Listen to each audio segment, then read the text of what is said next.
O aumento crescente do vídeo na internet é uma coisa que já era para ser esperada. Eu acho que o capoeirista, eu acredito que ele tem essa capacidade de estar sempre se reinventando, se renovando. Então, tem o lado positivo, né? Eu acho que vários mestres conseguiram divulgar o seu trabalho, mostrar o seu trabalho. E tem um lado negativo, porque muitas vezes pessoas com muita pouca capacidade e muito pouco conhecimento e fundamento acabam colocando coisas muito distorcidas, né? E isso vai se tornando verdade para as pessoas leigas. Então é difícil, né, para a gente conhecer os conteúdos da internet. Você tem que ter um pouco de fundamento, você tem que ter um pouco de conhecimento. Caso contrário, você acredita que todo mundo que colocou um conteúdo, aquele conteúdo é digno de confiança, né, tem fundamento, né, e assim é bem difícil às vezes para uma pessoa iniciante discernir o que é bom e o que não é bom na internet.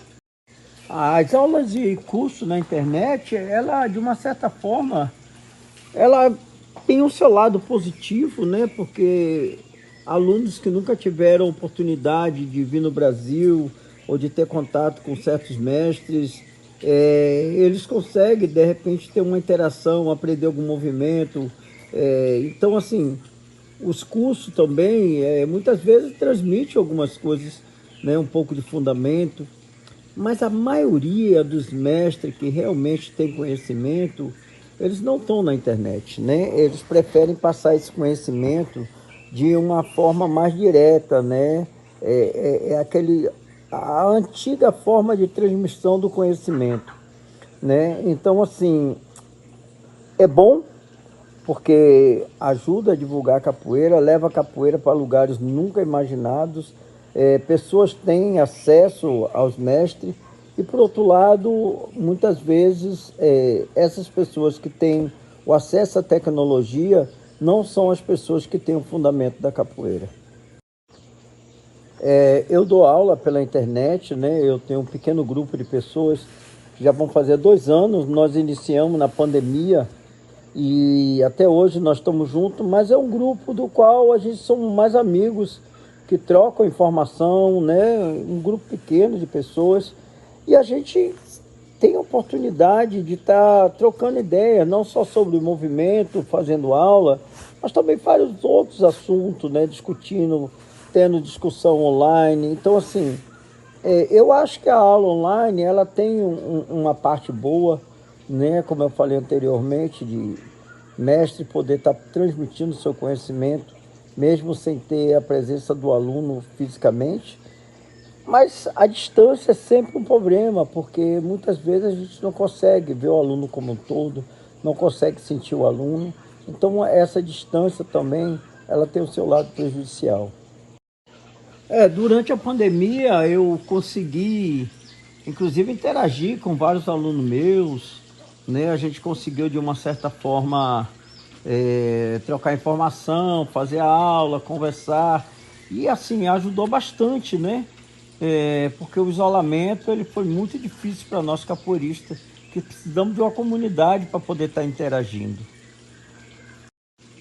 A questão do ensino híbrido, ele pode sim, né? Eu acho que quando um aluno muitas vezes não tem condição, né, de estar fazendo aula presencial, mas de repente ele assiste o vídeo, treina sozinho, a questão é que a maioria das pessoas acumula vídeo, né? Elas querem filmar, querem ter o vídeo, mas na hora elas acabam muitas vezes nem utilizando. Eu tenho alunos meus que durante a aula fizeram aula e depois ficou me perguntando, mestre, cadê aquele vídeo e tal? Mas ele já tinha, ele nem procurou, não foi lá pesquisar. Então, quer dizer, isso é muito ruim, né?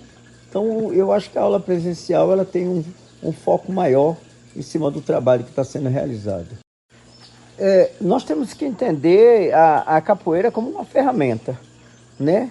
A questão virtual é mais uma ferramenta que nós temos junto com a capoeira.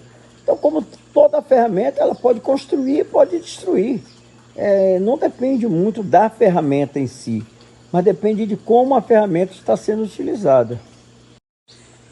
A internet ela ajudou a disseminar diversas informações, né?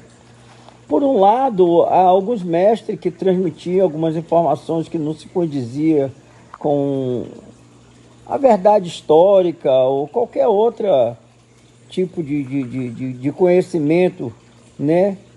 Que não era compartilhado pela maioria dos mestres, acabou sendo quebrado com isso, né? Então, a internet ela ajudou as pessoas a ganhar outros conhecimentos. Por outro lado, também, ela criou conflitos entre os grupos, porque muitas vezes o mestre tinha uma forma de passar um conhecimento, né? E aí o aluno assiste na internet de uma outra forma, com uma outra forma de pensamento, com uma outra cosmopercepção, e aí entra em contato, entra em choque com o seu próprio mestre. E aí esse diálogo começa a ficar bem difícil entre o que foi aprendido pela internet e o que foi de realidade e vivência por esse mestre. O registro dentro da era que nós vivemos é muito importante. E eu tenho visto uma crescente demanda, né, de documentários falando sobre a vida pessoal de alguns mestres. Coisa que no passado isso aí era quase que impossível. O lado positivo disso é de que nós vamos ter as histórias registradas de muitos mestres, né? E isso é muito bom para a próxima geração. E eu acredito que esses filmes, documentários que têm sido feitos, está prestando um grande serviço para a capoeira. Eu sempre falei, enquanto o leão não contar a sua história, a história vai ser do caçador. E nós temos que nos preparar para contar a nossa história. Então, aprender a filmar, aprender a documentar, aprender a registrar a parte da nossa história é muito importante, porque a próxima geração, eles vão fazer disso as suas raízes.